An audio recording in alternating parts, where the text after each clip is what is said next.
x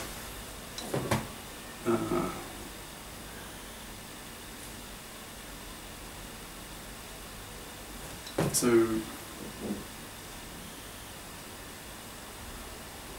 x equals y inverse. Where did that come from? Okay, so you rewrite that as this. Now, how did that come? So you take the x over, and then pre-multiply by h. So you get that. I'll do it. I'll write it out in full. Okay, so pre-multiply, on the left by x. So you'll get x inverse y is xh. Okay. And that's just y, and therefore x here will be y h inverse. Is that right? Yes. Okay. All right. Now a, you know this. A is x h1, right? And these could be different, most probably are different. Okay, and you know what x is, so we can plug this value into here. So this will become y h inverse of h1, right, which you can write in this form. Okay. Now. These h's, they are members of big H. Big H is a subgroup, therefore it's a group. Okay? Therefore this belongs to H, because it's closed, it's a group. Group is closed. And therefore this here belongs to y of H. Follow that? So if A belongs to x of h, A here belongs to y of h. So A belongs to x of h means A belongs to y of h.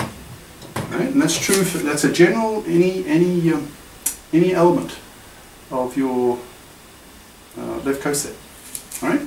So we've got that. So that implies that x of h is a subset of y of h. Right?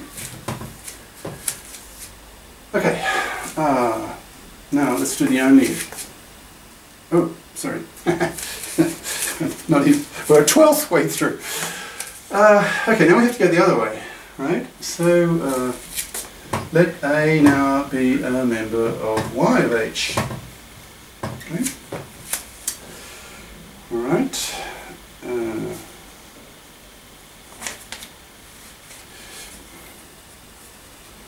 Now, if that's true, then similar logic to here. Therefore, A is of the form y of some h1. That has to be so, because A is a member of this. All right. So now y equals xh. Now these two very probably different. Now where did this come from? Where did that come from? Here. Right. It's just this. Right. So y equals x of h.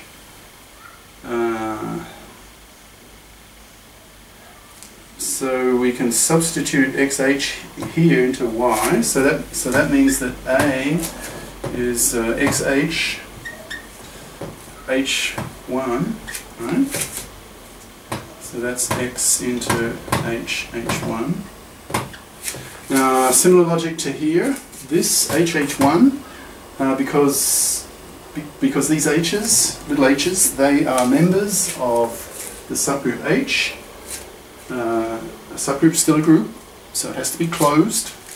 So this product will give you something that's also in the subgroup H, because it's closed. It's a subgroup, it's a group, right? So that means that this has to belong to h of x, right? So if A, could be any element belonging to your left coset here. So if A belongs to y of h, then it also belongs to x of h. So A belongs to y of h.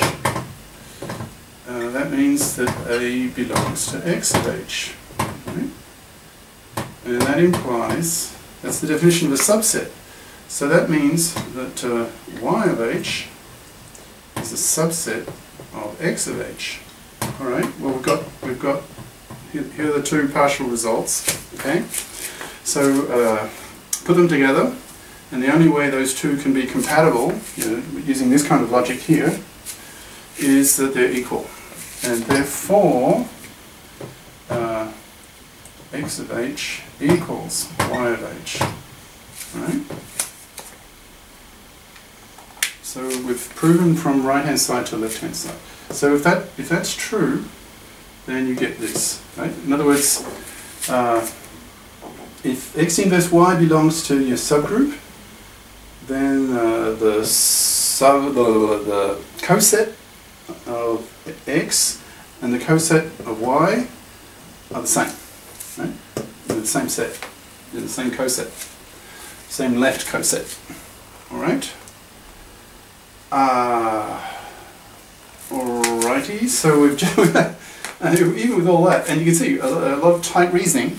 Okay, so we've gone from right-hand side to left-hand side. Now let's do the only if. Only if. Now the only if is from left to right, so we assume this is true, and then we have to prove that. Okay. Now, a bit of a trick. Now y is just the same thing as ye. Okay, no change. And why doing this? Well, the usual answer, it works, right?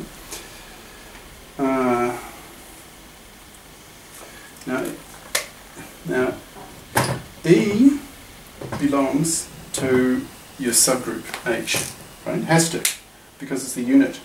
And H is a subgroup, therefore it's still a group. So all groups, by definition, all groups must have a unit. So the unit E belongs to H, right?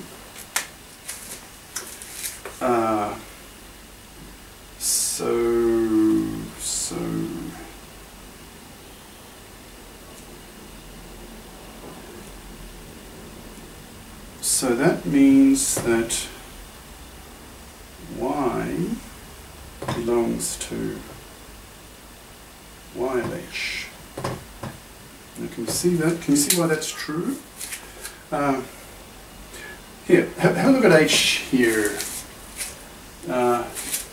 H will always have the unit element in it. Right? So Y of H will be Y of E, right? Which is just Y. So that Y belongs to this set. So Y belongs to Y of H. That's true in general. So you've got that. Okay. So Y belongs to this coset YH. Now we're going from left to right. Okay. So we know this is now true, and we have to prove that this is true. Okay. So going from left to right. Now, if Y belongs to YH, but YH is equal to X of H, then we can immediately conclude that Y belongs to X of H. Right? Okay, so alright. So if that's true, then you can write what Y must be of this form. It must be of the form X of H, where H is some member of this, right? Now, if that's true, therefore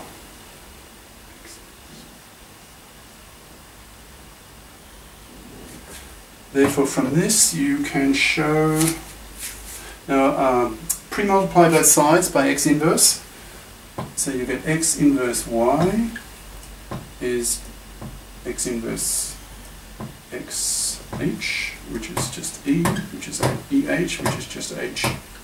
Right? So in other words, h equals x inverse y. Now look, h belongs to the subgroup, right? And it's equal to this. So that implies that x inverse of y belongs to h.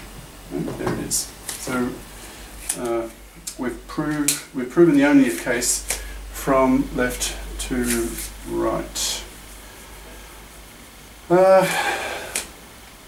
Maybe a good moment to stop. I've run out of board.